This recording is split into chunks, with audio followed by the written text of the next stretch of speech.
Happy Thanksgiving! And this is Disney's Winnie the Pooh's Thanksgiving. But where can he be? Rabbit said in his most frustrated, I really want to know voice.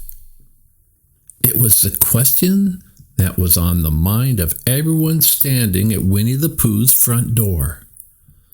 The thoroughly frazzled rabbit once again tapped loudly on the door, which continued to stand unopened no matter how vigorously he applied his knuckles.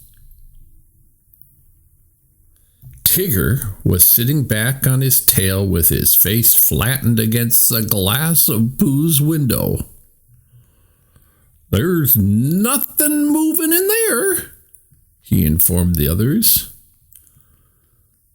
That doesn't mean a great deal, rumbled Eeyore from where he was seated on the near patch of grass. Not moving is one of the things Pooh Bear does best, next to snoring. And eating honey, added Little Roo excitedly. Isn't that right, Mom? Yes, dear, Kanga said as she smiled down at him and gently straightened his hair with her hand. Why would Pooh ask us here if he were somewhere else? Whistled Gopher, scratching his head. Piglet stood wringing his very small hands worriedly.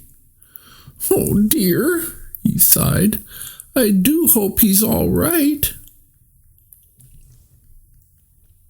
Now, let's not jump to conclusions, Kanga spoke up gently. And Tigger wondered why ever not, because jumping to something he thoroughly enjoyed. But, he supposed, conclusions must be a little like Rabbit. They're not particularly pleased when people jump at them. If I remember correctly, Kanga continued, Pooh Bear simply asked us to meet him. He didn't mention where. Very nice of him, too, remarked Eeyore. He obviously didn't want us to feel bad if we couldn't find the right place, so he kept the location a secret. But we're making progress, hooted Tigger.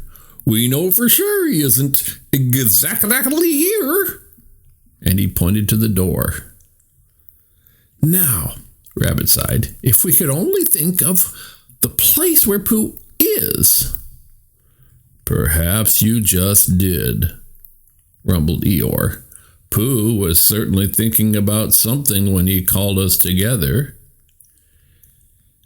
And Pooh always does his best head work, continued Tigger. In his very own thoughtful spot, finished Piglet. And that is exactly where they found Winnie the Pooh. High atop the grassy knoll with its spectacular view of the 100 Acre Wood and the beautiful blue sky hanging above it, where Pooh loved to sit and think. It was the sitting in such a special place that was important, after all, not the thinking. Therefore, it was no surprise at all when Pooh was found up there doing precisely that, sitting and looking thoughtful. And there was no doubt as to what Pooh was being thoughtful about. It was all spread out on a blanket before him. Pooh's pantry must have been completely emptied, because everything sweet and tasty had been toted from his house to the grassy knoll and arranged to look its most delicious. I'm so glad you've come, sighed Winnie the Pooh happily. I don't think this food could have waited much longer. And neither could I, he added with a smile. Then let's not waste a moment more, announced Rabbit, and they all sat down to eat. "I'm very glad to see you at last," said Pooh. "I hope I haven't brought too much to eat." "No such thing as too many eats when eating is the name of the game," chuckled Tigger as he happily rubbed his paws together. "Is eating the only reason you called us together, Pooh Bear?" asked Owl. "Called you together where?" responded Pooh, tucking his tongue carefully into the corner of his mouth as he pulled the stopper on a fresh crock of honey, because, as everyone knows, a stopper can't be properly pulled if a tongue is not tactfully tucked. "Why, called us here, Pooh," squeaked Roo. "Did I do that?" said Pooh, surprised by the idea that he waited an extra second or two before pouring an extra large dollop of honey into his mouth. "You certainly did," answered Gopher. "And what we want to know is why you did it."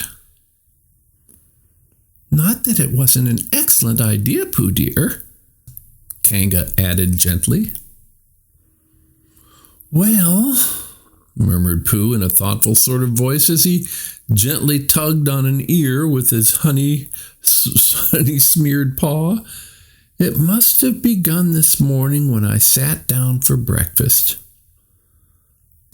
Pooh explained how he was suddenly very much aware of how special a breakfast could be because, like so very many things, sunsets and birthdays, surprises and nap times, hugs and extra dessert, a breakfast was more than just today. It wasn't always there when a bear needed it, sort of thing. "You mean you were grateful, Pooh?" asked Piglet in a very quiet voice when his friend had finished. "Why, yes, Piglet," smiled Pooh. "That's it exactly. And it was such a wonderful thank you very much feeling, and so very, very large, that I knew it was something I had to share with those I'm most grateful for." "And what sort of those do you mean, Pooh?" wondered Owl. "Why, all of you, of course," exclaimed Pooh. "My very best and dearest friends." "Well," sniffed Rabbit, "I'm certainly grateful that you thought of it."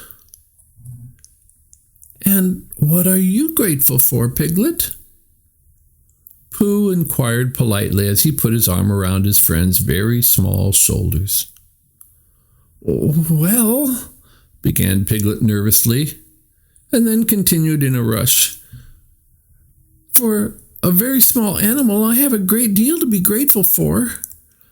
And having a lot to be grateful for is, when you come right down to it, a lot to be grateful for," Piglet finished, quite out of breath. When the question of gratitude was put to Rabbit, he explained that what he was primarily thankful for, besides his many very good friends, of course, was that a seed that had the extremely good sense to sprout when he planted it in his garden. "I'm grateful that the ground looks as good from underneath as it does from the top," whistled Gopher. "Yes, sirree." Tigger expressed his gratitude that downing through the air was just as splendoriferous as upping. "The item for which I am indeed most thankful," announced Owl in his most dignified voice, "is that I always remember in the nick of time to land on my feet and not my face."